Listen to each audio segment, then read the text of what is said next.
Okay, photosynthesis को start करते हैं। फोटोसिंथेसिस में जैसे हम लोगों ने प्रीवियस लेक्चर्स में देखा कि हम इस पूरे फुल फ्लैश पाथवे को, प्रोसेस को दो स्टेजेस में डिवाइड करते हैं।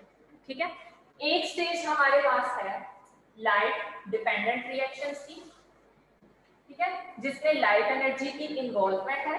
पहले हम इन रिएक्शंस को देखते हैं, लाइट डिपेंडेंट रिएक्शंस।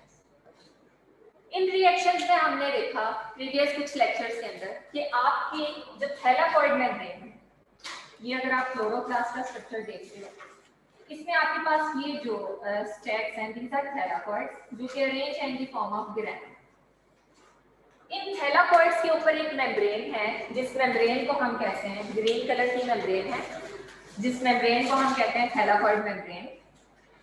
और इस मेम्ब्रेन के ऊपर फोटोसिस्टम्स और बाकी जो कंपोनेंट्स हैं फोटोसिंथेटिक इलेक्ट्रॉन ट्रांसपोर्ट चेन के, वो प्रेजेंट, ठीक है, जिसमें आपके पास फोटोसिस्टम 2 भी आ जाता है, फोटोसिस्टम 1 भी आ जाता है, साइटोक्रोम B6F कॉम्प्लेक्स भी आ जाता है और एटीपी सिंथेज भी आ जाता है, जिसका ये जो F1 पोर्शन है इसको मैं स्टोमा वाली साइड में रिप्रेजेंट कर। अब यहाँ पे आपने एक प्रोसेस ऑब्जर्व किया, एक इवेंट ऑब्जर्व किया। Thank you so much. वापस तो आपको देखते हैं। अच्छा, अब यहाँ पे होता क्या था कि एक कंडीशन हमने पढ़ी कि लाइट एनर्जी का फॉल करना यहाँ पे जरूरी है। क्यों जरूरी है? बिकॉज अगर इस फोटो सिस्टम 2 और फोटो सिस्टम 1 के ऊपर लाइट एनर्जी फॉल नहीं करेगी तो ये एक्साइट नहीं होंगे इनके इलेक्ट्रॉन्स, ठीक है, और अगर इलेक्ट्रॉन्स एक्साइट नहीं होंगे तो इनका फ्लो स्टार्ट नहीं होगा। आपके पास सबसे पहली कंडीशन क्या है? इलेक्ट्रॉन्स की एक्साइटेशन, और एक्साइटेशन के बाद ये इलेक्ट्रॉन्स इस थैलाकॉइड मेम्ब्रेन के अंदर जितने कैरियर्स हैं, जिसमें आपके पास एग्जांपल आ जाती है फियोफाइटिन की, जो कि फोटोसिस्टम 2 के साथ है। इसी तरह से आपके पास क्लोरोफिल A0 जो कि फोटोसिस्टम 1 के साथ एसोसिएट। सो लाइट एनर्जी जब फोटोसिस्टम 2 पे फॉल करेगी, इलेक्ट्रॉन एक्साइट होगा, यहां से इलेक्ट्रॉन फियोफाइटिन, फियोफाइटिन से क्यूनॉन, क्यूनॉन से आगे कैरियर्स की तरफ मूव करेगा, तो तभी आपके पास ये प्रोसेस स्टार्ट होगा। इट मींस कि लाइट का फॉल करना फोटोसिस्टम्स के ऊपर जरूरी है। एक तो ये इवेंट हमने देखा, और दूसरा इवेंट हमने ये देखा कि जब लाइट एनर्जी फोटोसिस्टम्स के ऊपर फॉल करती है और इलेक्ट्रॉन्स फ्लो करते हैं, तो अल्टीमेटली फोटोसिस्टम 1 की जो इलेक्ट्रॉनिक डेफिशिएंसी है वो पूरी हो जाती है। वहां पे कोई होल क्रिएट नहीं होता। अगर आप प्रीवियस लेक्चर की रिकॉर्डिंग देखोगे तो वहां से आप लोगों को क्लियर होगा कि जो नेट एक होल या डेफिशिएंसी क्रिएट होती है वो कौन से फोटोसिस्टम पे क्रिएट होती है? फोटोसिस्टम 2 पे। और उसको पूरा करने के लिए ये जो क्लोरोफिल्स हैं, इनके पास एक क्लोरोप्लास्ट है, इनके पास एक एंजाइम है। This enzyme is oxygen evolving complex, जो कि वाटर को ब्रेक करता है, उसमें से ऑक्सीजन निकालता है और इस इलेक्ट्रॉन की डेफिशिएंसी को क्या कर देता है? पूरा कर देता है। सो अल्टीमेटली जो इलेक्ट्रॉन अब यहाँ पे फ्लो कर रहे हैं, आपके ख्याल में वो इलेक्ट्रॉन्स का सोर्स क्या है? वाटर, बिकॉज फोटोसिस्टम 2 की डेफिशिएंसी भी पूरी हो गई और फोटोसिस्टम 1 की डेफिशिएंसी भी पूरी हो गई। सो हम ये कहते हैं कि लाइट रिएक्शन में वाटर के इलेक्ट्रॉन्स फ्लो करते हैं इन कैरियर्स के थ्रू, और अल्टीमेटली जो फाइनल इलेक्ट्रॉन एक्सेप्टर है विच इज NADP+, वहां तक पहुंच जाता है। एक वाटर की स्प्लिटिंग से 2 इलेक्ट्रॉन्स का फ्लो स्टार्ट होगा, और जब 2 इलेक्ट्रॉन्स यहाँ पे पहुंचेंगे तो NADP+ इसमें कन्वर्ट हो जाएगा NADPH। ठीक है, यहां से हमने कंक्लूड क्या किया है कि लाइट डिपेंडेंट रिएक्शन में वाटर के रिड्यूसिंग इक्विवेलेंट्स या वाटर के इलेक्ट्रॉन ट्रांसफर होके सेम हो जाते हैं इन the form of reducing equivalents of NADPH। So light reaction की एक प्रोडक्ट क्या है आपके पास? NADPH की production, but the source for this NADPH production is water. So indirectly light reaction में वाटर के reducing equivalents in the form of NADPH present। इसके अलावा सेकेंड इवेंट क्या है कि इस प्रोसेस में ऑक्सीजन गैस इवॉल्व होती है, यस, हमने वो भी ऑब्जर्व किया। ऑक्सीजन इवॉल्व होती है जब ऑक्सीजन इवॉल्विंग कॉम्प्लेक्स वाटर के रिड्यूसिंग इक्विवेलेंट्स को क्या करता है, ट्रांसफर करता है। और तीसरा प्रोसेस या तीसरा इवेंट जो हमने यहाँ पे ऑब्जर्व किया वो क्या है कि इस फ्लो ऑफ इलेक्ट्रॉन के दौरान आपके पास कुछ ऐसे कैरियर्स हैं, कुछ ऐसी प्रोटीन्स हैं जो कि इस थैलाकॉइड मेम्ब्रेन में प्रोटॉन पंपिंग भी करवाते हैं, जिसमें एक एग्जांपल है आपके पास साइटोक्रोम B6F कि जब इलेक्ट्रॉन फोटोसिस्टम 2 से फियोफाइटिक PQB यहां से होते हुए साइटोक्रोम B6F कॉम्प्लेक्स से गुजरते हैं, तो ये कॉम्प्लेक्स क्या करता है, इलेक्ट्रॉन के फ्लो के दौरान प्रोटॉन्स को पंप करके स्ट्रोमा से कहां पे ले आता है, थैलाकॉइड में। प्रोटॉन्स का ग्रेडियंट बन गया ना। इसी तरह से जब फोटोसिस्टम 2 के ऊपर इलेक्ट्रॉनिक डेफिशिएंसी को पूरा करने के लिए oxygen evolving complex, this complex जब वाटर को ब्रेक करता है, वाटर को स्प्लिट करता है, ऑक्सीजन रिलीज करता है, इलेक्ट्रॉन्स तो फोटोसिस्टम 2 को भेज देता है, लेकिन जो प्रोटॉन्स है वो कहां पे भेज देता है, थैलाकॉइड में। सो अल्टीमेटली लाइट रिएक्शन में लाइट की वजह से इलेक्ट्रॉन का जो फ्लो स्टार्ट हुआ था, उस इलेक्ट्रॉनिक फ्लो की वजह से क्या चीज डेवलप होती है, प्रोटॉन ग्रेडियंट, जो कि अल्टीमेटली प्रोड्यूस करता है किस चीज को, एटीपी। सो हम कंक्लूड कर सकते हैं कि फोटोसिंथेटिक प्लांट्स में ड्यूरिंग लाइट डिपेंडेंट रिएक्शंस आपके पास दो इवेंट्स हुए हैं मेजर। एक वाटर के रिड्यूसिंग इक्विवेलेंट्स का NADPH पे ट्रांसफर होना, और दूसरा जो एनर्जी प्लांट्स ने सनलाइट की फॉर्म में एब्जॉर्ब की थी, उस सनलाइट एनर्जी की transformation into a chemical energy. यानी आपके पास यहाँ पे एनर्जी की ट्रांसफॉर्मेशन भी हुई है, एनर्जी ने अपनी फॉर्म को चेंज किया है। जो सोलर एनर्जी थी, जो सनलाइट आपके पास थी, वो अब किस में कन्वर्ट हो चुकी है, केमिकल एनर्जी ऑफ एटीपी। अब हम मूव करते हैं towards second stage, Calvin cycle. ये हम लोग पढ़ चुके हैं, ठीक है। अब सेकंड स्टेज में क्या होता है केल्विन साइकिल में, कि यहीं से हम स्टार्ट करते हैं क्लोरोप्लास्ट से ही, ठीक है। क्लोरोप्लास्ट में आपके पास एक कंपार्टमेंट में सोलर एनर्जी को यूज करते हुए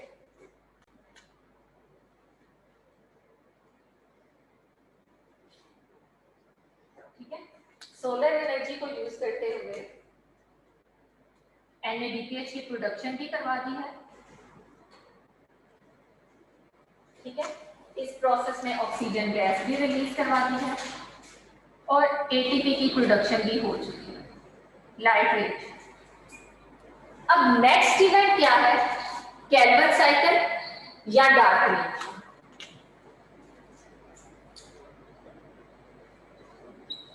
केल्विन साइकिल में क्या होता है कि प्लांट का जो ये कंपार्टमेंट है, लाइट रिएक्शन तो यहाँ थैलाकॉइड मेम्ब्रेन में हो रहा है। अब आपके पास ये जो ग्राउंड सब्सटेंस है, ये जो कंपार्टमेंट है जिसे हम कहते हैं स्ट्रोमा ऑफ क्लोरोप्लास्ट, इसमें मल्टीपल एंजाइम्स हैं, मल्टीपल प्रिकर्सर्स हैं जो कि अब लाइट रिएक्शन में हेल्प करें। अगर हम यहाँ पे फोटोसिंथेसिस की इक्वेशन भी लिख लें, एक जनरल सी इक्वेशन, तो इसमें हम ये कहते हैं ना कि water and carbon dioxide in the presence of sunlight by using photosynthetic machinery chloroplast produce करते हैं किस चीज को, कार्बोहाइड्रेट्स को, एंड इवॉल्व करते हैं ऑक्सीजन गैस को। ये एक जनरल सी इक्वेशन है। अब इसमें से कुछ इवेंट्स हम लाइट रिएक्शन में देख चुके हैं, जैसे कि वाटर के रिड्यूसिंग इक्विवेलेंट्स ट्रांसफर हो चुके हैं NADPH को, और वो NADPH की फॉर्म में पड़े हुए हैं, और इस प्रोसेस में जो ऑक्सीजन गैस रिलीज होनी थी वो रिलीज हो चुकी है। लेकिन अभी जो सेकंड इवेंट है जिसमें कार्बन डाइऑक्साइड ने कार्बोहाइड्रेट्स में कन्वर्ट होना है, biosynthesis of starch, sorry biosynthesis of carbohydrates, इस इनऑर्गेनिक फॉर्म में जो कार्बन है उसको बायो मॉलिक्यूल की फॉर्म में या हाइड्रोकार्बन्स में हमने कन्वर्ट करना है, ठीक है। सो अब इस कार्बन डाइऑक्साइड में किसमें कन्वर्ट होना है, कार्बोहाइड्रेट में। ये कहां पे होगा, केल्विन साइकिल। सो हम ये प्रोसेस देखने जा रहे हैं कैल्विन साइकिल में कि कैसे ये कार्बन डाइऑक्साइड कार्बोहाइड्रेट्स में कन्वर्ट होगा। ठीक है, ये प्रोसेस हमने डिस्कस करना। इस प्रोसेस की तरफ आने से पहले हम लोग पहले एक जनरल सी जो इस प्रोसेस से लिंक्ड एक समरी है उसको देखें। अगर मैं स्लाइड्स आप लोगों के साथ शेयर करूं तो वहां से ये चीज आप क्लियर कर सकते हो कि आपके पास जो कार्बोहाइड्रेट्स हैं, लाइक ये जनरल सी एक समरी बताई गई है पूरे के पूरे फोटोसिंथेसिस के प्रोसेस की कि initially carbon dioxide and water light dependent reactions के थ्रू, इन दोनों में से सिर्फ वाटर यूज होगा। लाइट रिएक्शन में सबसे पहले वाटर कंज्यूम होगा ना, और इस प्रोसेस में एटीपी और एनएडीपीएच की प्रोडक्शन हो जाए। ये भी मैंने आप लोगों के सामने डिस्कस किया है। उसके बाद सेकंड स्टेप जो आपके पास कैल्विन साइकिल की है, उसमें second molecule carbon dioxide use होगा, और सबसे पहले जो कार्बोहाइड्रेट्स बनते हैं, these carbohydrates are triose phosphates. यानी कभी भी कार्बन डाइऑक्साइड डायरेक्टली ग्लूकोज या हेक्सोज में कन्वर्ट नहीं होगा। जो कैल्विन साइकिल से पहली शुगर बनेगी वो सिंपलेस्ट शुगर होगी, और वो सिंपलेस्ट शुगर्स कौन सी होती हैं? ट्राइओसिस। कौन कौन सी ट्राइओसिस आप लोग देख चुके हैं इससे पहले कार्बोहाइड्रेट्स एंड लिपिड्स में? Glyceraldehyde 3 phosphate and dihydroxy acetone phosphate. These are the simplest carbohydrates जिनकी मैंने फॉस्फोराइलेटेड फॉर्म्स यहां पे लिखी। This is a 3 carbon aldo sugar, और ये 3 कार्बन कीटो शुगर है। और हमें पता है कि 3 कार्बन से कम मोनोसैकेराइड्स एग्जिस्ट नहीं करते। सो कैल्विन साइकिल में सबसे पहले आपकी जो कार्बन डाइऑक्साइड है वो कैल्विन साइकिल के थ्रू क्या चीज बनाएगी? ट्राइओसिस। उसके बाद सेल अपनी जरूरत के मुताबिक इन ट्राइओसिस से, जैसे आप यहाँ पे देख सकते हो कि बाद में इन ट्राइओसिस से हेक्सोसिस बनेगी, जिसमें ग्लूकोज भी आ सकती है, फ्रुक्टोज भी आ सकती है, गैलेक्टोज भी आ सकती है। ठीक है, और इन हेक्सोसिस से सेल अपनी मल्टीपल जो रिक्वायरमेंट्स है उनको पूरा कर सकते हैं। जैसे अगर उस टाइम पे सेल को एनर्जी की जरूरत है तो वो उसको ऑक्सीडाइज कर सकता है, एटीपी प्रोडक्शन कर सकता है। अगर उस टाइम पे एनर्जी की जरूरत नहीं है तो वो उसको स्टार्च की फॉर्म में स्टोर भी कर सकता है। ठीक है, सॉरी, डायरेक्ट एटीपी क्यों नहीं बनते? इस केस में प्लांट में क्या करना है, अपनी देखें एनर्जी नीड्स को पूरा करने के लिए उसे बेशक एटीपी की जरूरत है, वो एटीपी प्रोड्यूस करता है, लेकिन एटीपी की उतनी कंसंट्रेशन या उतना पूल सेल के अंदर स्टोर नहीं हो सकता। जबकि प्लांट्स के पास एक ऐसी मशीनरी है जिससे वो उस मॉलिक्यूल को प्रोड्यूस कर सकता है जो कि एक एटीपी की बजाय ऑक्सीडेशन के बाद 30 या 32 एटीपी प्रोड्यूस करता है। सो बजाय डायरेक्ट एटीपी प्रोड्यूस करने के वो एक ऐसा मॉलिक्यूल प्रोड्यूस करता है जो कि सेल में एटीपी की सिग्निफिकेंट क्वांटिटी प्रोड्यूस कर सकता है। ठीक है, सो ये ज्यादा इकोनॉमिकल है। सो अब यहाँ पे हेक्सोसिस फर्दर कन्वर्ट हो सकती है स्टार्च में भी, और अगर सपोज प्लांट के मेसोफिलिक सेल में ये प्रोसेस हो रहा है, रूट सेल्स को या स्टेम सेल्स को एनर्जी की जरूरत है, तो प्लांट के ये वाले सेल्स अपना ये जो फूड उन्होंने बनाई है, जो हेक्सोसिस बनाया है, उसको शेयर भी तो करेंगे ना, तो वो इस ग्लूकोज को या इस हेक्सोस को ट्रांसपोर्ट भी कर सकते हैं इन द फॉर्म ऑफ सुक्रोज। ठीक है, ये ट्रांसपोर्ट फॉर्म है जिसमें हेक्सोसिस प्लांट्स के अंदर क्या करती हैं, ट्रेवल कर सकती हैं, एक सेल से दूसरे सेल तक जा सकती हैं। और अगर उसको स्टोरेज की भी जरूरत नहीं है, बाकी सेल्स को एनर्जी की जरूरत नहीं है, किसी सेल में उससे सेल वॉल बनानी है, तो ऑब्वियसली सेल वॉल बायोसिंथेसिस के लिए भी यूज कर सकता है। बिकॉज अगर आप सेल वॉल का स्ट्रक्चर देखो तो वो भी इटसेल्फ एक हेक्सोस का पॉलीमर है, बीटा डी ग्लूकोज। ठीक है, so first of all kelvin cycle के थ्रू प्लांट ट्राइओसिस बनाता है, उसके बाद उस ट्राइओसिस को हेक्सोसिस में कन्वर्ट करके अपनी सारी जो रिक्वायरमेंट्स हैं उनको क्या करता है, पूरा करता है। और बिकॉज प्लांट्स ऐसा आपके पास जो है वो लाइफ फॉर्म है जो कि फूड तो इंटेक करते नहीं है, हमें अगर प्रोटीन्स की जरूरत है, हमें लिपिड्स की जरूरत है, हमें कार्बोहाइड्रेट्स की जरूरत है, तो हमारे पास वैरायटी है कि हम प्रोटीन्स को एज अ डाइट लें, लिपिड्स को एज अ डाइट लें, कार्बोहाइड्रेट्स को एज अ डाइट लें। बट प्लांट्स के पास तो कोई चॉइस नहीं ना, उन्होंने तो हमेशा ग्लूकोज ही बनाना है फोटोसिंथेसिस के थ्रू। लेकिन प्लांट्स के पास ऐसे पाथवेज हैं, ऐसी मशीनरी है जिसके थ्रू वो ग्लूकोज का जो कार्बन स्केलेटन है उसको फर्दर लिपिड्स, प्रोटीन्स और इवन डीएनए में भी कन्वर्ट कर सकते हैं। ठीक है, यानी फोटोसिंथेसिस से जो ग्लूकोज बनाते हैं उस ग्लूकोज के कार्बन स्केलेटन को यूज करते हुए वो बाकी बायोमोलिक्यूल्स भी बना सकते हैं और उसके लिए different set of pathways available है। सो इट मींस कि अगर प्लांट में फोटोसिंथेसिस का प्रोसेस हो रहा है तो वो अपनी सारी जो रिक्वायरमेंट्स हैं उनको क्या कर सकता है, उसी ग्लूकोज या हेक्सोज से पूरा कर सकता है। ठीक है, अब हम मूव करते हैं कि ये फोटोसिंथेसिस का प्रोसेस एक्चुअली होता किस तरह से। क्लोरोप्लास्ट के अंदर हो रहा होता है और क्लोरोप्लास्ट की यहाँ पे मल्टीपल फॉर्म्स हैं। इन फॉर्म्स को पहले मैं डिस्कस कर देती हूँ। एक फॉर्म तो ऑलरेडी हम लोग देख रहे हैं, क्लोरोप्लास्ट, जिसमें आपके पास एक प्रॉपर जो है वो ग्रेना, उनके दरमियान इंटरग्रेनल मेम्ब्रेन, यानी एक कंप्लीट जो फोटोसिंथेसिस के लिए क्लोरोप्लास्ट का जैसा स्ट्रक्चर होना चाहिए वो इंटैक्ट स्ट्रक्चर आपको यहाँ पे दिखाया है, this one. But sometimes plant का ये क्लोरोप्लास्ट अपनी फॉर्म चेंज भी कर सकता है। सपोज प्लांट्स के ऊपर उतनी आइडियली या उतनी एफिशिएंटली लाइट फॉल नहीं कर रही और ये जो पार्ट है या ये जो क्लोरोफिल है ये यूज ही नहीं हो रहा, तो ऑब्वियसली जो पोर्शन यूज नहीं हो रहा वो वेस्ट या डिग्रेड होना शुरू हो जाएगा। सो प्लांट्स के अंदर ये क्लोरोप्लास्ट कन्वर्ट हो सकता है प्रोप्लास्टिड के अंदर, जिसमें आप देख सकते हैं कि ये जो ग्रेना है तो प्लांट ने अपना ये कलर ये लूज किया है और उसके बाद ये जो ग्रेना है ये भी ब्रेक होना शुरू हो गया। ठीक है, अब इस प्रोप्लास्टिड के पास फर्दर टू ऑप्शंस हैं। अगर तो उसके ऊपर प्रॉपर लाइट फॉल करती है तो ये वापस रीग्रेनल प्लास्टिड में कन्वर्ट होगा, जिसमें ये अपनी वो असेंबली या ग्रेना को रीसिंथेसाइज करेगा और अल्टीमेटली किसमें कन्वर्ट हो जाएगा, क्लोरोप्लास्ट में।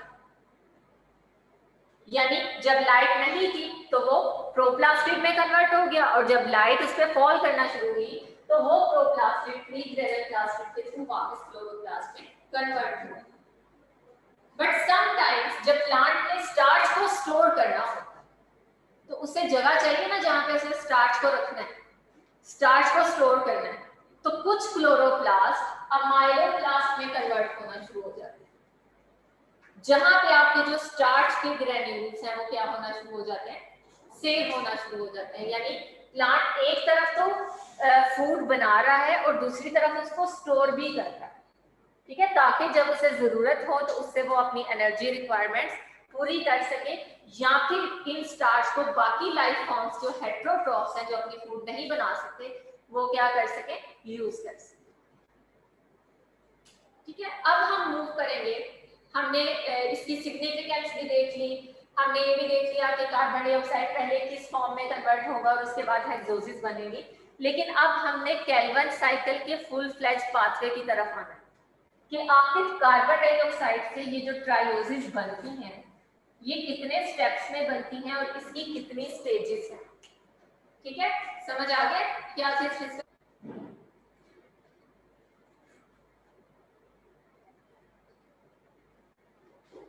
ओके बच्चों, अब हम लोग मूव करते हैं towards 3 stage cycle of dark reaction, जिसको केल्विन साइकिल भी कहा जाता है।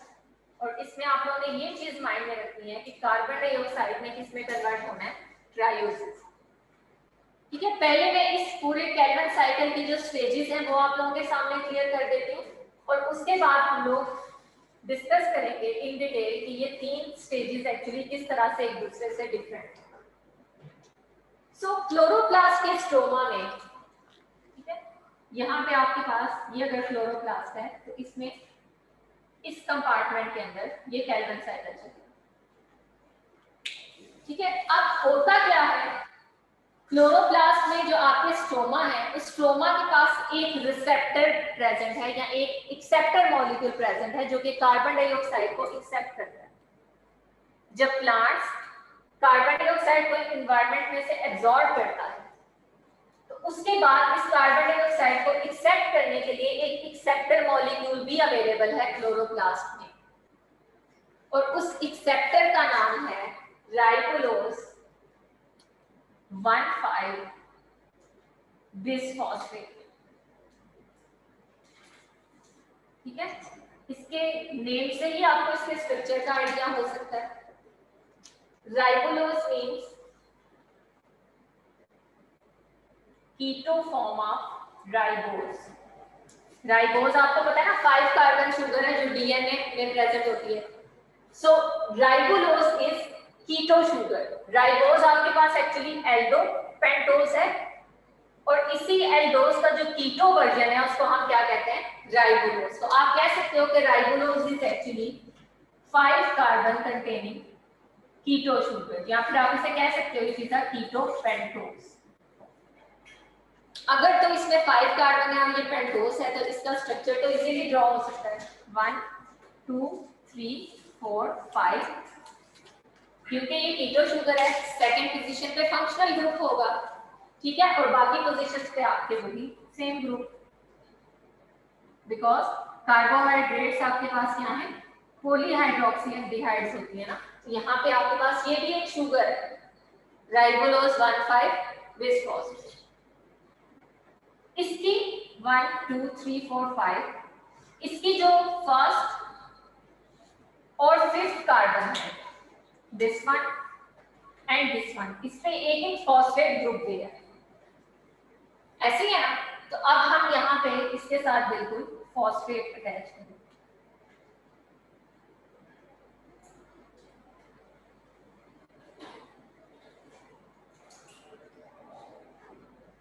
ये आपके पास स्ट्रक्चर है किसका, एक्सेप्टर राइबोलोज 1,5 बिसफॉस्फेट, जो कि कहाँ पे प्रेजेंट है, स्टोमा में प्रेजेंट है। ये क्या करता है, कार्बन डाइऑक्साइड को एक्सेप्ट करता है और ऑब्वियसली आपके पास जब एक 5 carbon structure 5 carbon compound carbon dioxide को एक्सेप्ट करेगी तो जो प्रोडक्ट आपके पास बनेगी उसमें टोटल नंबर ऑफ कार्बन कितने होंगे, 6। अब ये कार्बन डाइऑक्साइड इसमें ऐड कैसे होती है, ऑब्वियसली कोई एंजाइम होगा। सो जो पहला एंजाइम आपके पास है इस स्टेप में, this is Rubisco राइबोलोज 1,5 bisphosphate carboxylase.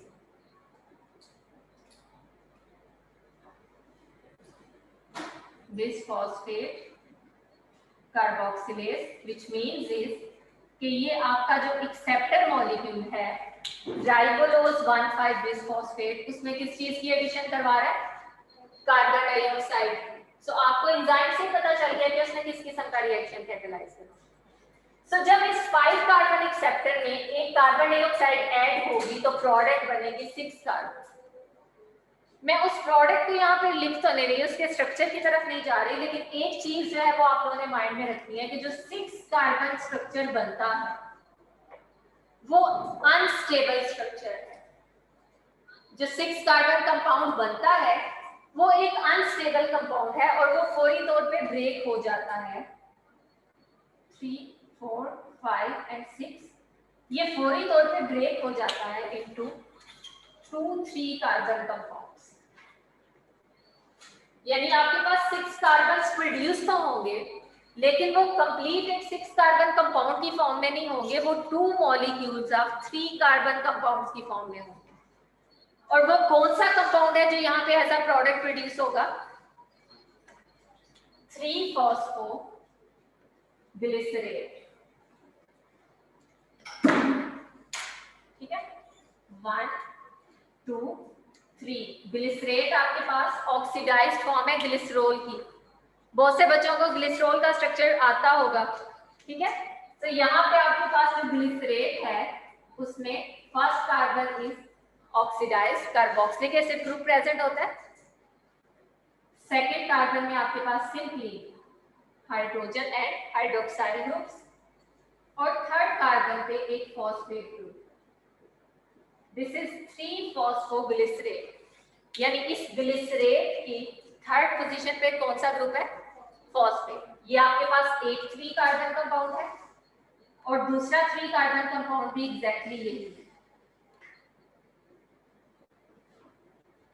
So we can conclude कि in first stage of Calvin cycle. इस रिएक्शन को कहते हैं स्टेज 1 ऑफ कैल्विन साइकिल, जिसे हम कहते हैं कार्बन डाइऑक्साइड फिक्सेशन। यानी वो कार्बन डाइऑक्साइड जो कि प्रीवियसली इंडिपेंडेंट इंडिविजुअल एक गैस की फॉर्म में पड़ी हुई थी, अब वो कार्बन डाइऑक्साइड किसी ऑर्गेनिक कंपाउंड के साथ अटैच हो चुकी है। ठीक है, तो ये स्टेप आपका कौन सा स्टेप है? कार्बन डाइऑक्साइड की फिक्सेशन। कि आपने उस कार्बन डाइऑक्साइड को फिक्स कर दिया है, किसी ऑर्गेनिक कंपाउंड का पार्ट बना दिया। और ये टास्क किस एंजाइम ने परफॉर्म किया है? Rubisco enzyme. सो आप कह सकते हो कि आपके पास कैल्विन साइकिल की जो पहली स्टेज है, this is fixation of carbon dioxide into 2 molecules of three phosphoglycerate. अब यहाँ पे आपके पास जो कैल्विन साइकिल है, ये हमेशा स्टार्ट होता है from 3 molecules of carbon dioxide. क्यों 3 से स्टार्ट होता है, ये एंड पे आप लोगों को क्लियर हो जाएगा। इसका मतलब है कि कभी भी एक कार्बन डाइऑक्साइड का मॉलिक्यूल कैल्विन साइकिल में ऐड नहीं होगा, या एक कार्बन डाइऑक्साइड का मॉलिक्यूल फिक्स नहीं होगा। हमेशा कितने मॉलिक्यूल फिक्स होंगे? 3। सो 3 मॉलिक्यूल्स को फिक्स करने के लिए एक्सेप्टर भी कितने चाहिए? 3। इसकी वजह से कितने मॉलिक्यूल्स प्रोड्यूस होंगे 6 कार्बन कंपाउंड के? 3। और जब ये ब्रेक होंगे तो आपके पास 3-फॉस्फोग्लिसरेट के कितने मॉलिक्यूल्स प्रोड्यूस होंगे? 6। So stage number 1 of Calvin cycle के बाद आपके स्ट्रोमा में क्या चीज प्रेजेंट है? 6 molecules of 3 carbon compound three phosphoglycerate. Clear है? स्टेज 1 कहां पे एंड हो रही है, सबको पता चल गया? ओके, अब मैं इसको इरेज करके मैं स्टेज नंबर 2 की तरफ जा रही हूँ। इसलिए आपने स्टेज 1 का जो एंड है उसे अपने माइंड में कि स्टेज 1 के बाद रुबिस्को एंजाइम ने 3 मॉलिक्यूल्स ऑफ कार्बन डाइऑक्साइड को एसोसिएट किया, ज्वाइन किया विद 3 मॉलिक्यूल्स ऑफ राइबोलोज 1,5-बिसफॉस्फेट, और उसने 6 मॉलिक्यूल्स ऑफ 3-फॉस्फोग्लिसरेट प्रोड्यूस कर दी। ठीक है, हमें कैल्विन साइकिल में क्या चीज चाहिए? ट्रायोसिस। ठीक है, और वो ट्रायोसिस कौन सी है? ग्लिसरल्डिहाइड 3-फॉस्फेट या dihydroxyacetone. But these compounds are not carbohydrates. Carbohydrates में कौन सा फंक्शनल ग्रुप प्रेजेंट होता है? एल्डिहाइड या कीटोन, कार्बोनाइल फंक्शनल ग्रुप। जबकि यहाँ पे कौन सा फंक्शनल ग्रुप है? Carboxylic acid functional group. It means कि हमें इन एसिडिक मॉलिक्यूल्स को जो कि फर्स्ट स्टेप में प्रोड्यूस हुए हैं, इन्हें किन में कन्वर्ट करना है? ट्रायोसिस में। इनके इस कार्बोक्सिलिक एसिड फंक्शनल ग्रुप को हमें रिड्यूस करना है कार्बोनाइल फंक्शनल ग्रुप।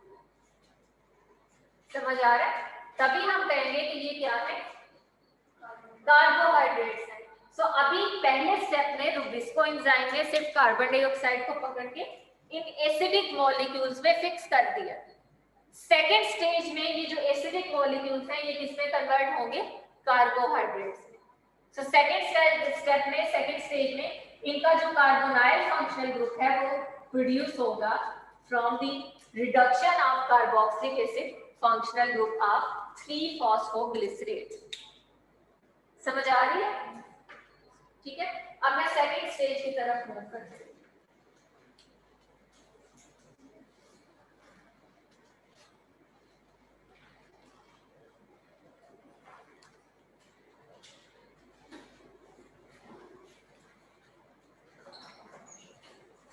आपका जो स्ट्रोमा है क्लोरोप्लास्ट का, उसमें इस टाइम कौन से मॉलिक्यूल्स प्रेजेंट हैं?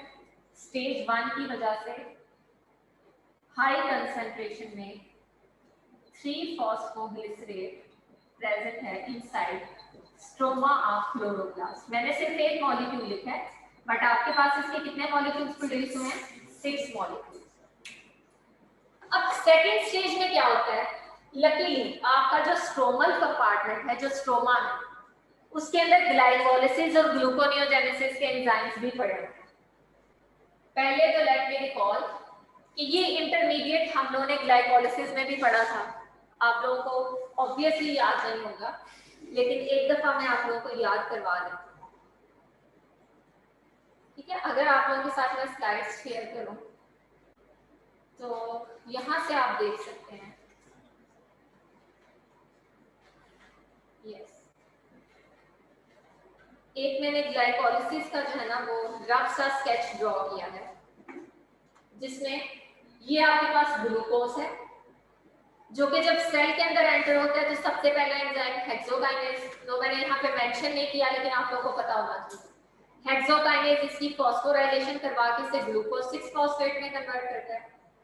उसके बाद ये ग्लूकोज 6 फॉस्फेट की आइसोमराइजेशन के बाद ये किस में कन्वर्ट होता है, फ्रुक्टोज 6 फॉस्फेट में। देन फ्रुक्टोज 6 फॉस्फेट के ऊपर एक एंजाइम एक्ट करता है PFK1 जो कि इसकी 6th पोजीशन के साथ साथ फर्स्ट पोजीशन को भी फॉस्फोराइलेट करता है, और आपके पास जो इंटरमीडिएट प्रोड्यूस होता है this is fructose 1,6 bisphosphate. Then एक एंजाइम है एल्डोरेज जो कि कार्बन नंबर 3 और 4 के दरमियान एक बॉन्ड को ब्रेक करता है और आपके पास 2-3 कार्बन शुगर्स प्रोड्यूस करता है, जिसमें से एक ग्लिसरल्डिहाइड 3 फॉस्फेट है aldotriose, and second one is dihydroxyacetone phosphate कीटोट्राइकोज।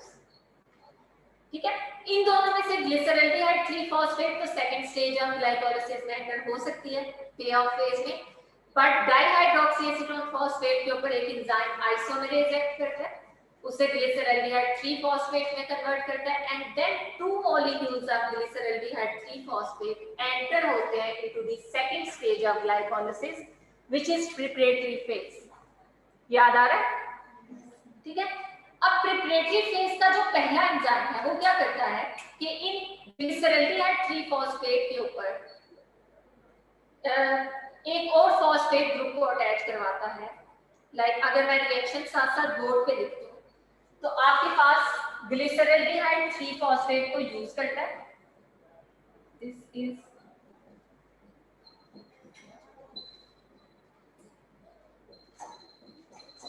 Glyceraldehyde 3 phosphate G3P। ये जब दो मॉलिक्यूल्स ग्लाइकोलिसिस में एंटर होते हैं तो ग्लाइकोलिसिस में इनको एंटर करवाने के बाद आपके पास जो प्री ऑफ फेज का पहला एंजाइम है दिस एंजाइम इज G3P डिहाइड्रोजेनेज, जिसका फंक्शन क्या है कि ये साइटोसोल में से एक इनऑर्गेनिक फॉस्फेट को यूज करता है और इस प्रोसेस में NAD+ को किस में कन्वर्ट करता है, NADH, यानी यहाँ पे NADH की प्रोडक्शन होगी और साइटोसोल से एक इनऑर्गेनिक फॉस्फेट उठाएगा और उसको फर्स्ट कार्बन के साथ अटैच करवा देगा। याद है आप लोगों को ऑक्सीडेटिव फॉस्फोराइलेशन वाला जो स्टेप है, ये वाला स्टेप मैं यहाँ पे डिस्कस कर रही हूँ। तो इस स्टेप के बाद क्या होता है, इस एक्शन के बाद क्या होता है, इस एंजाइम की इस एक्टिविटी के बाद क्या होता है कि ये जो कार्बोनाइल फंक्शनल ग्रुप है इसकी फॉस्फोराइलेशन हो जाती है और यहाँ से जो हाइड्रोजन है ये रिमूव हो जाता है, यानी एक तरफ ऑक्सीडेशन होगी, हाइड्रोजन रिमूव होगा, removal of hydrogen is oxidation, और उस हाइड्रोजन की जगह कौन सा ग्रुप आगे अटैच होता है, फॉस्फेट। तो यहाँ पे दो प्रोसेस हो रहे हैं ना, oxidation as well as phosphorylation. So इस स्टेप को हम क्या कहते हैं, ऑक्सीडेटिव फॉस्फोराइलेशन। जब यहाँ से हाइड्रोजन रिमूव होगा और उसकी जगह इनऑर्गेनिक फॉस्फेट आएगा तो हाइड्रोजन तो हमने ट्रेस कर दिया कहाँ पे जा रहा है, ठीक है। इनऑर्गेनिक फॉस्फेट की अटैचमेंट के बाद आपका स्ट्रक्चर कैसा बनेगा, ठीक है, इस पोजीशन पे फॉस्फेट अटैच हो गया। मैं सिंपली यहाँ पे फॉस्फेट लिख देती हूँ, PO3 2 नेगेटिव, और बाकी स्ट्रक्चर तो एज इट इज रहेगा क्योंकि बाकी ग्रुप्स के ऊपर किसी किस्म का भी कोई चेंज नहीं आया। So, अब आपके पास ये जो स्ट्रक्चर है this is not G3P, this is 1,3 बिस फॉस्फोग्लिसरेट, बिकॉज ये carbonyl functional group acidic functional group में कन्वर्ट हो गया। ऑब्वियसली जब यहाँ से हाइड्रोजन निकला है इसकी ऑक्सीडेशन हुई है तो ये कार्बोक्सिलिक एसिड फंक्शनल ग्रुप में कन्वर्ट हो गया ना, और उसके साथ साथ फर्स्ट पोजीशन पे एक फॉस्फेट ग्रुप भी है। सो दिस कंपाउंड इज 1,3 बिस फॉस्फोग्लिसरेट। ये ग्लाइकोलिसिस का एक एंजाइम मैंने डिस्कस किया, एक और एंजाइम जो कि ग्लाइकोलाइसिस में वर्क करता है इस स्टेप के फौरन बाद, उसका क्या फंक्शन है या उसका मैकेनिज्म ऑफ एक्शन क्या है? तो नेक्स्ट स्टेप में ये 1,3-बिसफॉस्फोग्लिसरेट के ऊपर एक और एंजाइम एक्ट करता है। आप लोगों को बायोएनर्जेटिक्स में मैंने बताया था कि सेल में कुछ मॉलिक्यूल्स ऐसे होते हैं जिनकी free energy of hydrolysis ATP से ज्यादा होती है। उनमें से एक मॉलिक्यूल 1,3-बिसफॉस्फोग्लिसरेट भी है। यानी अगर किसी तरह से ये हाई एनर्जी बॉन्ड ब्रेक हो जाए तो इससे इतनी एनर्जी रिलीज होगी जिससे एटीपी बन सकता है, और वो एनर्जी कितनी है? अबाउट -49 किलो जूल पर मोल। सो बिल्कुल नेक्स्ट स्टेप में ग्लाइकोलाइसिस का एक ऐसा एंजाइम है जो कि इस बॉन्ड को ब्रेक करता है, and this enzyme is phosphoglycerate kinase, जो कि क्या करता है 1,3-बिसफॉस्फोग्लिसरेट में ये जो बॉन्ड है हाई एनर्जी बॉन्ड, इसको ब्रेक करता है और ब्रेक करके फॉस्फेट को निकाल लेता है। और वो फॉस्फेट कहाँ पे जाता है? एटीपी के साथ अटैच होके कन्वर्ट हो जाता है एटीपी, और इसके लिए एनर्जी कहाँ से? बॉन्ड ब्रेकेज से। और पीछे जो आपके पास स्ट्रक्चर बचता है वो स्ट्रक्चर कौन सा होता है? दिस वन, व्हिच इज, ये स्ट्रक्चर जाना पहचाना नहीं लगता। This structure is three phosphoglycerate. यही स्ट्रक्चर अभी हमने यहाँ पे ग्लाइकोलाइसिस सॉरी कैल्विन साइकिल में नहीं पढ़ा ना। अब होता क्या है कि लकीली आपके ये जो ग्लाइकोलाइसिस के एंजाइम्स हैं these are reversible, and we all know कि जो रिवर्सिबल एंजाइम्स हैं ये कंसंट्रेशन डिपेंडेंट मैनर में वर्क करते हैं। अगर प्रोडक्ट की कंसंट्रेशन रिएक्टेंट से ज्यादा हो जाए तो ये रिवर्स रिएक्शन को कैटालाइज करवा देते हैं, और अगर रिएक्टेंट की कंसंट्रेशन प्रोडक्ट से ज्यादा है तो फॉरवर्ड डायरेक्शन में रिएक्शन लिखते हैं। इसका मतलब है कि अगर स्ट्रोमा के अंदर ये दो एंजाइम्स अवेलेबल हैं तो आपका ग्लिसरल्डिहाइड 3-फॉस्फेट प्रोड्यूस हो सकता है फ्रॉम 3-फॉस्फोग्लिसरेट। यानी पहले स्टेप में इस 3-फॉस्फोग्लिसरेट के ऊपर एंजाइम एक्ट करेगा फॉस्फोग्लिसरेट काइनेज। अब मैं इसका रिवर्स रिएक्शन लिखूंगी और उसको मैं रिप्रेजेंट करती हूँ विद ग्रीन कलर, ठीक है। रिवर्स डायरेक्शन में जब ये रिएक्शन जाएगा starting from the high concentration of three phosphoglycerate, तो इस प्रोसेस में ये एटीपी को यूज करेगा, ठीक है। ऑब्वियसली पिछले रिएक्शन में एटीपी प्रोड्यूस हो रहा था तो अब एटीपी कंज्यूम होगा और किसमें कन्वर्ट होगा? एटीपी में। और पहली जो प्रोडक्ट आपके पास बनेगी वो कौन सी होगी? 1,3-बिसफॉस्फोग्लिसरेट। या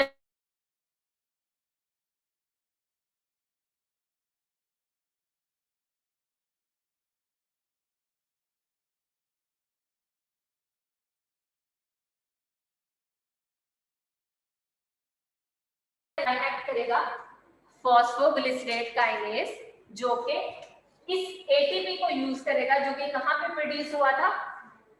लाइट रिएक्शन में। और उस एटीपी के एक्सपेंस पे एक फॉस्फेट ग्रुप को उठा के कहां पे इंट्रोड्यूस करवा देगा? फर्स्ट पोजीशन, और उससे किसमें कन्वर्ट कर देगा? 1,3-बिसफॉस्फोग्लिसरेट।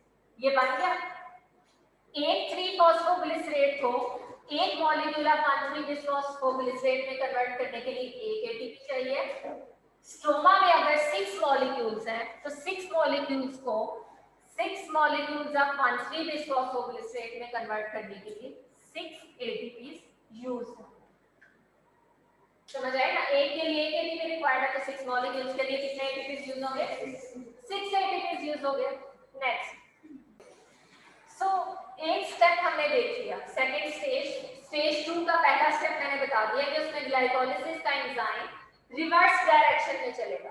पहले वो एटीपी बना रहा था, लेकिन अब बिकॉज इस केस में आपके पास प्रोडक्ट की कंसंट्रेशन 3-फॉस्फोग्लिसरेट की कंसंट्रेशन ज्यादा है तो ये एटीपी को यूज करते हुए 1,3-बिसफॉस्फोग्लिसरेट प्रोड्यूस करेगा। देन सेकंड एंजाइम आपके पास जो है ये यूज होगा ग्लाइकोलाइसिस का, and the name of this enzyme is glyceraldehyde three phosphate dehydrogenase. जब इसका रिएक्शन रिवर्स होगा, उल्ट होगा, तो उस केस में आपके पास इनऑर्गेनिक फॉस्फेट रिलीज होगा और NADH कंज्यूम होगा और NAD+ क्या होगा, प्रोड्यूस होगा, बिकॉज रिएक्शन रिवर्स है ना। तो पहले वाले रिएक्शन में इनऑर्गेनिक फॉस्फेट कंज्यूम हो रहा था और NADH की प्रोडक्शन हो रही थी, लेकिन अब आपका इनऑर्गेनिक फॉस्फेट रिलीज होगा और NADH की कंजप्शन होगी, बिकॉज रिएक्शन क्या होने जा रहा है, रिवर्स होने जा रहा है। यहाँ पे एंजाइम में थोड़ी सी जो है ना वो वेरिएशन है। जो सेल के साइटोसोल में एंजाइम है, this enzyme is NAD late, लेकिन जो स्ट्रोमा में एंजाइम पड़ा हुआ है ना, वो NAD+ की बजाय किसको यूज करता है, NADPH को यूज करता है और उससे कन्वर्ट करता है किसमें, NAD+।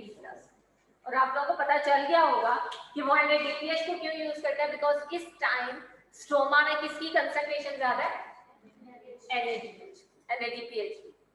तो नेचर ने इसीलिए इस एंजाइम की आइसोफॉर्म कहां पे रखी है, स्ट्रोमा में रखी है, जो कि NADH की बजाय किसको यूज करेगा, NADPH को।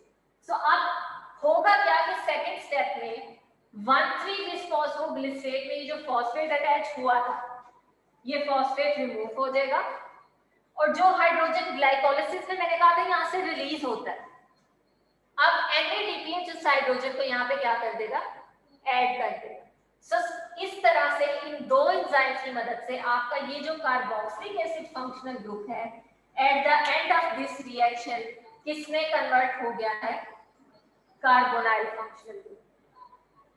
ठीक है, सो आप कह सकते हो कि आपके पास जो सेकंड स्टेज है, स्टेज 2 ऑफ कैल्मन साइकिल, उसमें आपकी लाइट रिएक्शन की प्रोडक्ट्स यूज होती हैं, ATP भी यूज होता है और NADPH भी यूज होता है। और इसमें कौन से एंजाइम्स कंज्यूम हो रहे हैं, ग्लाइकोलिसिस वाले एंजाइम्स ही यहाँ पे कंज्यूम हो रहे हैं।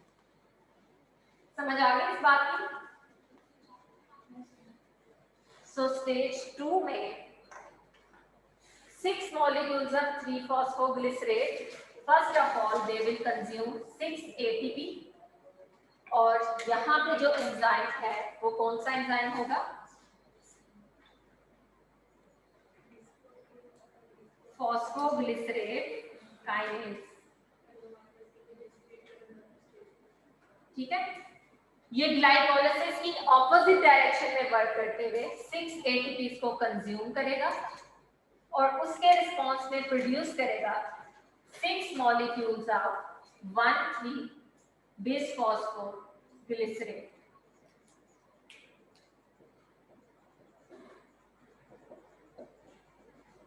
ठीक है, 6 molecules of 1,3-बिसफॉस्फोग्लिसरेट। ठीक है, यहाँ पे सिर्फ किस चीज की अटैचमेंट हुई है, फॉस्फेट ग्रुप, और वो किसने की है, इस एंजाइम ने। उसके लिए डोनर कौन था, ATP। नेक्स्ट स्टेप में अगेन ग्लाइकोलिसिस का ही एक एंजाइम है, लेकिन इस केस में अगेन वो ऑपोजिट वर्क करेगा and the name of this enzyme is G3P dehydrogenase।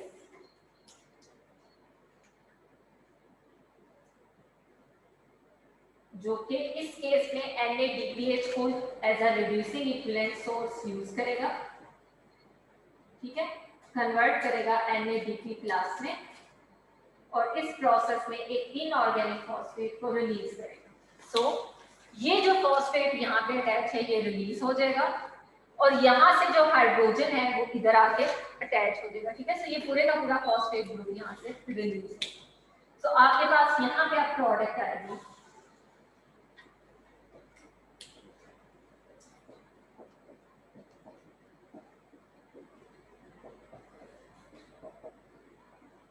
एल्डोट्रायोज which is glyceraldehyde 3-phosphate। ठीक है, फॉस्फोराइलेटेड ट्रायोज।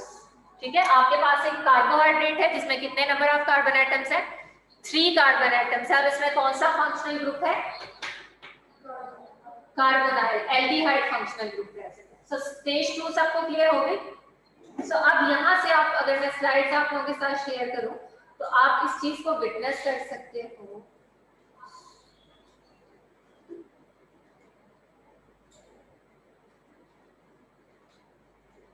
यस कि सेकेंड स्टेज के बाद आपके पास जो है 6 मॉलिक्यूल्स ऑफ G3P प्रोड्यूस हो रहे हैं। लाइक आप अगर यहाँ पे देखो तो पहले आपके 3 मॉलिक्यूल्स ऑफ ट्राइबोलोज 1,5 बिस्फॉस्फेट ने रिएक्ट किया with 3 molecules of carbon dioxide और प्रोड्यूस किए 6 molecules of three phosphoglycerate and then these 6 molecules of 3-phosphoglycerate पहले 6 ATPs के एक्सपेंस में कन्वर्ट हुए 1,3-बिस्फॉस्फोग्लिसरेट में और फिर 6 NADPH के एक्सपेंस में कन्वर्ट हुए into the 6 molecules of G3P। ये 6 molecules आपके पास यहाँ पे अवेलेबल है, ठीक है।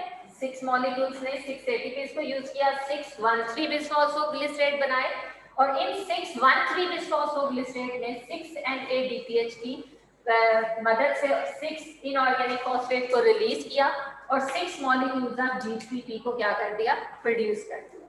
सो अब आपकी जो पहली स्टेज में फिक्सेशन हुई थी वो कार्बन डाइऑक्साइड किस फॉर्म में अवेलेबल है, ट्राइओज की फॉर्म में अवेलेबल है और ट्राइओज के कितने मॉलिक्यूल्स हैं, 6 मॉलिक्यूल्स। इन 6 मॉलिक्यूल्स में से सिर्फ एक मॉलिक्यूल आप नेट गेन के तौर पे उसे कंसीडर कर सकते हो, यानी जो 6 मॉलिक्यूल्स आपके पास ट्राइओसिस के बने हैं उसमें से सेल को सिर्फ एक molecule as a sugar available होगा और बाकी के जो 5 मॉलिक्यूल्स हैं वो कहां पे जाएंगे। आप लोगों को याद होगा कि कार्बन डाइऑक्साइड को एक्सेप्ट करने के लिए पहले स्टेप में आपने एक एक्सेप्टर मॉलिक्यूल कंज्यूम किया था। पीसीए साइकिल को अगर अपने माइंड में रिकॉल कराओ तो वहां पे भी एसिटाइल कोएंजाइम को एक्सेप्ट करने के लिए सबसे पहले ऑक्सैलोएसिटेट यूज होता था, उसके बाद लास्ट स्टेप में ऑक्सैलोएसिटेट की प्रोडक्शन भी होती थी, बिकॉज जो चीज आपने कंज्यूम की है वो आपको रीजनरेट भी करनी है वरना वो साइकिल रुक जाएगा। सो केल्विन साइकिल में भी आपके जो लास्ट 5 मॉलिक्यूल्स हैं इस ट्राइओस के 6 मॉलिक्यूल्स में से सिर्फ एक मॉलिक्यूल सेल अपनी एनर्जी नीड्स के लिए या एज अ नेट प्रोडक्ट के तौर पे उसको कंसीडर करेगा और बाकी के जो 5 मॉलिक्यूल्स हैं उन 5 मॉलिक्यूल्स को यूज करते हुए जो एक्सेप्टर आपने शुरू में यूज किया था ये उसको क्या कर देता है, प्रोड्यूस कर देता है, ठीक है। So this is the third stage of Calvin cycle जिसको हम अब डिस्कस करने जा रहे हैं। सो थर्ड स्टेज में होता क्या है, तो अगर यहाँ पे आप लोगों के सामने लिख दूं, स्टेज नंबर 3 में स्टेज 1 और 2 सबको क्लियर है ना जी बच्चों, आवाज नहीं आ रही, ऊंची बोले ना, यस एंड ऊंची बोला तो अच्छा। सो स्टेज नंबर 3 में क्या होता है,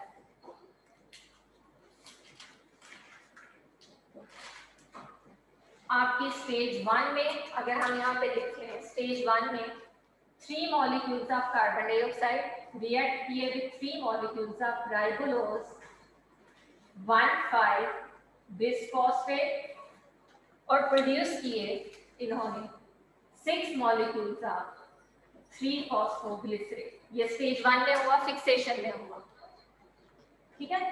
सेकेंड स्टेज में आपकी ग्लाइकोलिसिस के एंजाइम्स की मदद से ये 6 मॉलिक्यूल्स ऑफ 3-फॉस्फोग्लिसरेट कन्वर्ट हो गए into the 6 molecules of glyceraldehyde three phosphate में। और अब मैं आपसे कह रही हूं कि इसमें से सिर्फ एक मॉलिक्यूल सेल अपने लिए रखेगा और बाकी के जो 5 मॉलिक्यूल्स हैं इन 5 मॉलिक्यूल्स को यूज करते हुए इस एक्सेप्टर को रीजनरेट करेगा जो कि शुरू में यूज किया था। एक्सेप्टर के कितने मॉलिक्यूल यूज किए थे, 3 मॉलिक्यूल यूज किए थे ना, तो इसका मतलब है कि स्टेज नंबर 3 में क्या होगा, आपके 5 मॉलिक्यूल्स ऑफ G3P, यहाँ पे अगर मैं स्ट्रक्चर इसका ड्रॉ कर देती हूँ,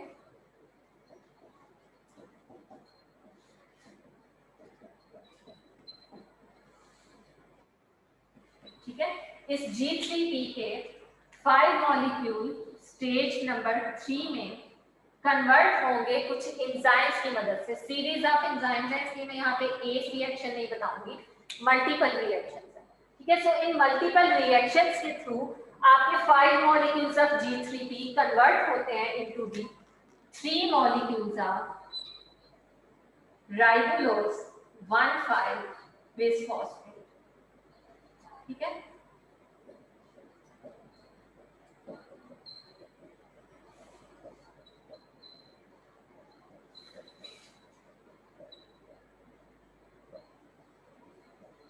this is ribulose 1,5 bisphosphate. So overall number of carbon atoms इसमें भी 15 है, ठीक है, यानी यहाँ पे आपके पास 3 कार्बन कंपाउंड के 5 मॉलिक्यूल्स हैं। ऐसे है ना, 3 कार्बन कंपाउंड के कितने मॉलिक्यूल्स हैं? 5 मॉलिक्यूल्स हैं। और स्टेज 3 के बाद आपके पास 5 कार्बन कंपाउंड के कितने मॉलिक्यूल्स बनेंगे? 3 मॉलिक्यूल्स बनेंगे। यानी यही 15 कार्बन जो कि इस टाइम पे ट्रायोसिस की फॉर्म में प्रेजेंट है, आफ्टर स्टेज 3 यही 15 carbon atoms in the form of a pentose arrange हो जाएंगे और पेंटोज के कितने मॉलिक्यूल्स बनाएंगे? 3 molecules. So stage number 3 is concerned with the conversion of 5 molecules of 3 carbon compound into the 3 molecules of a 5 carbon compound. समझ आए कि होगा क्या इसमें? अब इसके लिए हम लोग पाथवे देखते हैं कि एक्चुअली ये होता कैसे। कैसे आपके पास 3 कार्बन स्केलेटन इन स्टेप्स के थ्रू 5 कार्बन स्केलेटन में कन्वर्ट होता है। किस तरह से 5 molecules of 3 carbon compound 3 molecules of 5 carbon compound में कन्वर्ट होंगे। ठीक है, इस कन्वर्जन के लिए आप लोग अगर 3 एंजाइम्स को अपने माइंड पे रखो, उनके जो मैकेनिज्म है उसको क्लियर रखो, तो ये स्टेज आप लोगों के लिए बहुत इजी रहेगी। ठीक है, उन 3 एंजाइम्स को मैं आज इंट्रोड्यूस करवा देती हूँ और इंशाल्लाह स्टेज नंबर 3 को हम नेक्स्ट लेक्चर में पढ़ेंगे। सो अटेंटिव हो के आपने उन 3 एंजाइम्स के बारे में पढ़ना है, ताकि जब नेक्स्ट क्लास में मैं स्टेज नंबर 3 को इंट्रोड्यूस कराऊं तो आपके लिए प्रॉब्लम ना हो। ठीक है, ओके। स्टेज नंबर 3 आपके पास जो है कैल्विन साइकिल की, which is regeneration of राइबोलोज 1,5 bisphosphate. ठीक है, इसमें आपके पास कुछ एंजाइम्स सीक्वेंशियली एक्ट करेंगे। ठीक है, एक सीक्वेंस में एक्ट करेंगे। उन एंजाइम्स का मैं आप लोगों को बता देती हूँ, उनका मैकेनिज्म ऑफ एक्शन भी डिस्कस कर देती हूँ, ताकि नेक्स्ट क्लास में जब मैं एंजाइम के बारे में बताऊँ तो आप लोगों को पहले से ही क्लियर हो कि इसने किस तरह से वर्क करना है। ठीक है, इस रीजनरेशन स्टेज में हमेशा आपके पास टोटल कितने मॉलिक्यूल्स हैं G3P के इस टाइम सेल में, जिनसे ये रीजनरेशन होनी है? 5 मॉलिक्यूल्स। सो मैं यहाँ पे लिख देती हूँ कि आपके पास टोटल G3P के 5 मॉलिक्यूल्स अवेलेबल हैं, जिससे आपके पास राइबोलोज 1,5 बिसफॉस्फेट के कितने मॉलिक्यूल्स बनने हैं? 3 मॉलिक्यूल्स बनने। और वो कैसे बनने हैं उनको हम देखते हैं। पहले तो आपने ये चीज माइंड में रखनी है कि इस रीजनरेशन के स्टेप के दौरान इन 5 मॉलिक्यूल्स में से कुछ मॉलिक्यूल्स तो डायरेक्टली यूज होंगे। ठीक है, कुछ मॉलिक्यूल्स डायरेक्टली G3P की फॉर्म में ही एंटर होंगे साइकिल में, लेकिन कुछ मॉलिक्यूल्स इसकी आइसोमेरिक फॉर्म यानी डाइहाइड्रोक्सीएसीटोन फॉस्फेट में कन्वर्ट होकर यूज होंगे। ठीक है, सो जहां पे आप डाइहाइड्रोक्सीएसीटोन फॉस्फेट देखो, इट मींस कि ये कहां से बना है? G3P से बना है। सो साथ साथ काउंट भी करते जाना है कि कहां पे कितने G3P डायरेक्टली यूज हो रहे हैं और कितने G3P in the form of dihydroxyacetone phosphate cycle में एंटर हो रहे हैं। अब इस रीजनरेशन फेज में कुछ ऐसे एंजाइम्स हैं जो कि हमेशा एल्डो और कीटो शुगर के दरमियान रिएक्शन करवाते हैं, यानी या तो कंडेंसेशन करवाएंगे या एक्सचेंज करवाएंगे, लेकिन हमेशा एक एल्डो शुगर होगी तो उसके साथ प्रेफर करेंगे दूसरी शुगर कौन सी हो? Keto sugar. ठीक है, सो पहला एंजाइम जो मैं डिस्कस करने जा रही हूँ, this enzyme is aldolase enzyme. Regeneration में जो पहला एंजाइम यूज होगा वो कौन सा एंजाइम है? Aldolase enzyme. और ये एंजाइम भी आपने ग्लाइकोलाइसिस में डिस्कस किया था। लेकिन यहाँ पे आप उसका रिएक्शन रिवर्स देखो। ग्लाइकोलिसिस में आपने देखा था कि आपके पास प्रोडक्ट बनती थी जब 6 कार्बन कंपाउंड फ्रुक्टोज 1,6 बिसफॉस्फेट, ठीक है। तो आप ये नोटिस करते थे कि इस फ्रुक्टोज 1,6 बिसफॉस्फेट पे एक एंजाइम एक्ट करता है,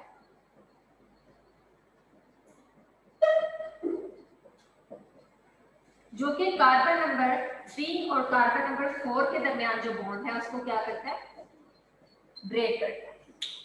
ऐसे ही है ना, इनके दरमियान जो बॉन्ड है उसको वो क्या करता था, ब्रेक करता था बिटवीन कार्बन नंबर 1, 2, 3, ठीक है, और 4 के दरमियान जो बॉन्ड है उसको ब्रेक करता था ये एंजाइम, और इस एंजाइम का नेम क्या था, एल्डोलेज, और प्रोड्यूस करता था प्रोडक्ट्स कौन कौन सी, glyceraldehyde 3 phosphate and dihydroxy acetone phosphate.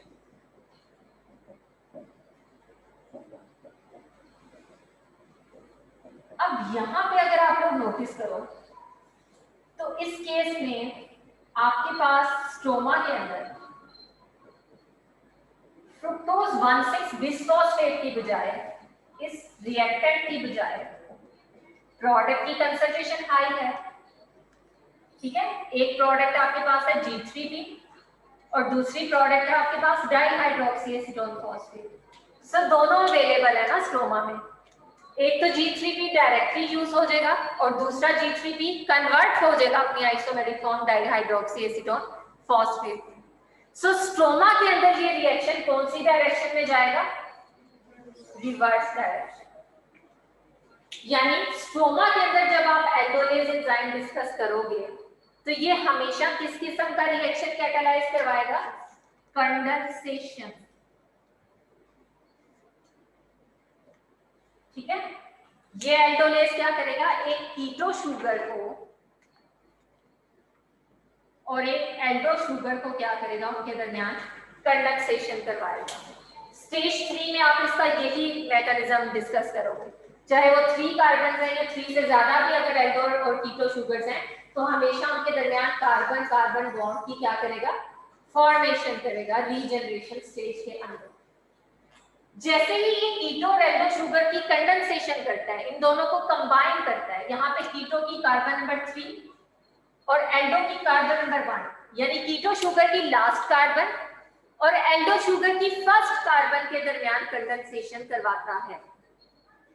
और अब अगर आप नोटिस करो कि जब इन दोनों के दरमियान रिएक्शन होगा, सॉरी, कीटो शुगर की लास्ट कार्बन और एल्डो शुगर की कौन सी कार्बन, फर्स्ट कार्बन। अब आप खुद ही नोटिस करो कि जब इनके दरमियान कार्बन कार्बन बॉन्ड फॉर्मेशन होनी है तो वो किस तरह से होगी, इसकी लास्ट कार्बन है ना 2, 3, तो ऑब्वियसली अगर इस लास्ट कार्बन ने बॉन्ड फॉर्मेशन करनी है तो इसे अपना एक बॉन्ड ब्रेक करना है। सो यहाँ पे आपके पास जो नॉर्मली 2 हाइड्रोजन है उसमें से एक हाइड्रोजन रिलीज हो जाएगा, एक हाइड्रोजन के साथ बॉन्ड ये क्या करेगा, ब्रेक करेगा, बिकॉज इसे किसके साथ बॉन्ड बनाना है, with the first carbon of Aldo sugar. ऐसे ही है ना। तो यहाँ से ये प्रोटॉन रिलीज हो जाएगा और इस प्रोटॉन को मैं यहाँ पे सेपरेट अभी लिख रही हूँ बिकॉज आगे ये यूज भी होगा। सो कीटो शुगर ने अपने आप को मैनेज कर लिया, कीटो शुगर ने बता दिया कि मेरा ये वाला कार्बन बॉन्ड बनाएगा और इसमें बॉन्डिंग का पोटेंशियल भी उसने डेवलप कर दिया। कंडेंसेशन होनी है ना, एक शुगर तैयार हो गई है बॉन्ड फॉर्मेशन के लिए। अब जो सेकंड शुगर है उसका पहला कार्बन यूज होना है ना, तो वो भी प्रिपेयर होगी फॉर बॉन्ड फॉर्मेशन। और किस तरह से प्रिपेयर होगी कि यहाँ पे इसका जो फर्स्ट कार्बन है, चूंकि फर्स्ट कार्बन ने बॉन्ड फॉर्मेशन करनी है तो ये फर्स्ट कार्बन को इस काबिल बनाएगी कि वो इसके लास्ट कार्बन के साथ बॉन्ड बनाए by breaking this double bond, ठीक है। हमें ये पता है यहाँ पे जो वीक बॉन्ड है वो ये पाई बॉन्ड ही है। सो यहाँ से ये वाला बॉन्ड ब्रेक होगा और इसमें भी बॉन्डिंग का पोटेंशियल आ जाएगा। इट मींस कि एक प्रोटॉन यहाँ से रिलीज हुआ है, ऐसे ही है ना। अब यहाँ पे इस कार्बन में और इस कार्बन में भी बॉन्डिंग का पोटेंशियल आ गया, ठीक है।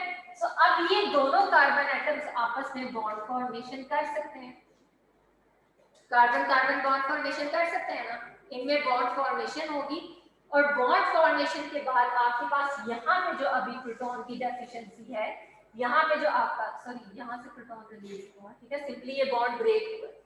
तो यहाँ पे जो ऑक्सीजन के ऊपर अभी बॉन्ड की डेफिशिएंसी है उसको सेटिस्फाई करने के लिए जो प्रोटॉन यहाँ से रिलीज हुआ था वो इधर अटैच है। सो ये सारा स्ट्रक्चर यहाँ पे दोबारा लिखने का मकसद क्या था, आप लोगों को ये बताना कि जब कीटो शुगर एल्डो शुगर के साथ कंडेंस होती है, उनमें कंडेंसेशन होती है, तो आपके पास हमेशा प्रोडक्ट कौन सी बनती है, कीटो प्रोडक्ट। यानी एल्डोलेज का रिएक्शन क्या है, condensation between keto and aldo sugar and production of a new keto sugar, ठीक है, जिसमें total number of carbon atoms कितने होंगे, इन दोनों का सम, ठीक है। So 3 carbon aldo sugar and 3 carbon keto sugar की कंडेंसेशन करवा के इसने 6 कार्बन कीटो शुगर को क्या किया, प्रोड्यूस कर दिया। Is it clear? ठीक है बच्चों, ये चीज याद रखिएगा कि इस केस में जो टर्मिनल कार्बन है ना, वो ये वाला कार्बन यूज होता है, विच इज नॉट फॉस्फोराइलेटेड, ठीक है। मैंने यहाँ पे ये वाला कार्बन ड्रॉ किया है, लेकिन आप लोगों को ये पता होना चाहिए कि इस केस में फॉस्फोराइलेट ग्रुप जो है वो फर्स्ट पोजीशन पे चला जाता है, ठीक है। कीटो शुगर का वो वाला कार्बन जो कि फॉस्फोराइलेटेड नहीं है, वो यहाँ पे बॉन्ड फॉर्मेशन में यूज होगा, ठीक है। सो जो प्रोडक्ट बनेगी उसमें टोटल नंबर ऑफ फॉस्फेट्स कितने हैं, 2, एक फर्स्ट पोजीशन पे और दूसरा 6th पोजीशन पे। तो ये आपके पास प्रोडक्ट जो बनी है, दिस इज फ्रुक्टोज 1,6-बिसफॉस्फेट। सो अब जब भी मैंने स्टेज 3 में या रीजनरेशन में एल्डोलेज एंजाइम की बात करनी है, तो आप लोगों को पता होना चाहिए कि इसमें क्या करना है, कीटो एल्डो शुगर के दरमियान कंडेंसेशन करवा के एक न्यू कीटो शुगर को प्रोड्यूस करवाना, पता चल जाएगा, ठीक है। सेकेंड एंजाइम आपके पास है फॉस्फेटेज एंजाइम, बहुत इजी है फॉस्फेटेज एंजाइम, सिंपल सा इसका मैकेनिज्म है।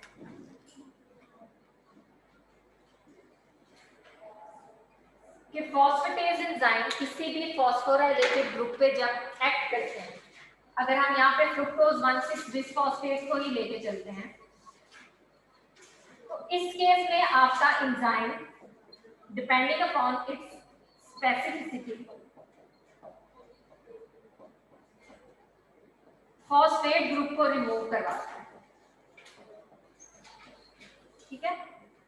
अब वो डिपेंड करता है कि वो एंजाइम किस पोजीशन से फॉस्फेट ग्रुप को रिमूव करवाएगा, लेकिन जितने भी जो फॉस्फेटेजेस एंजाइम्स हैं, इनका मैकेनिज्म ऑफ एक्शन आपने माइंड में रखना है कि ये हमेशा किसी एक पोजीशन पे लगे फॉस्फेट ग्रुप को वहां से रिमूव करवा देते हैं, उसकी हाइड्रोलिसिस करवा देते हैं इन the form of inorganic phosphate. अगर यहाँ से फर्स्ट पोजीशन से फॉस्फेट रिमूव होगा तो आपके पास जो प्रोडक्ट आएगी वो क्या होगी, फ्रुक्टोज 6-फॉस्फेट, बिकॉज इस केस में फर्स्ट पोजीशन से फॉस्फेट क्या हो चुका है, रिमूव हो चुका है।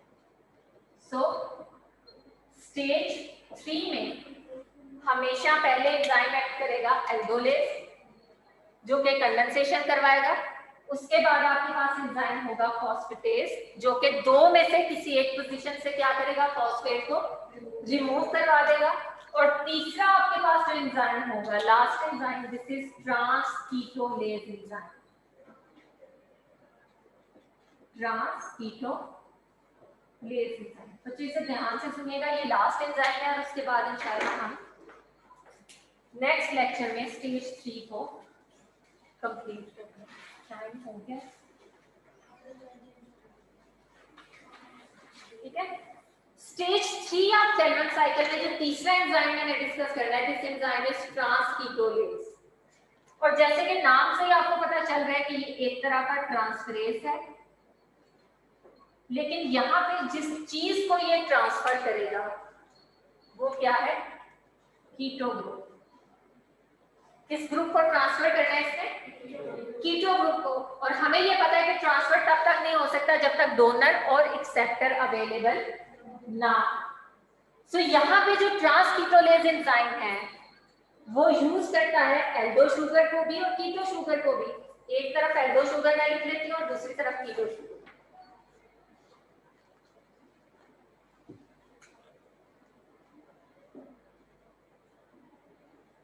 ठीक है, कीटो शुगर में फ्रुक्टोज 6 फॉस्फेट लिख लेते हैं जो कि अभी प्रोड्यूस हुई है by reaction of this phosphatase.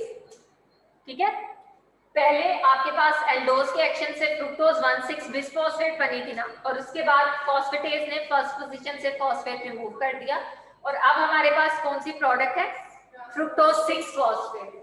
ठीक है, इस फ्रुक्टोज 6 फॉस्फेट को ही मैं एज एन एग्जांपल लेके चलती हूँ। और अब होगा क्या कि आपके पास यहाँ पे इस एंजाइम में इस कीटो शुगर को यूज करना है एज डोनर। यहां से इस कीटो ग्रुप को, इस 2 कार्बन ग्रुप को उठाना है और इसे ट्रांसफर करना है किसी एल्डो शुगर के ऊपर। सो मैं यहाँ पे साथ में एक्सेप्टर भी लिख रही हूँ, उसके बाद आगे चलते हैं। सेकेंड मॉलिक्यूल इज एक्सेप्टर, और एक्सेप्टर है आपके पास कोई एल्डो शुगर। इस टाइम पे स्ट्रोमा में कौन सी एल्डो शुगर प्रेजेंट है, G3P। ठीक है, तो मैं यहाँ पे G3P ही लिखूंगी जो अबंडेंटली अवेलेबल है स्ट्रोमा।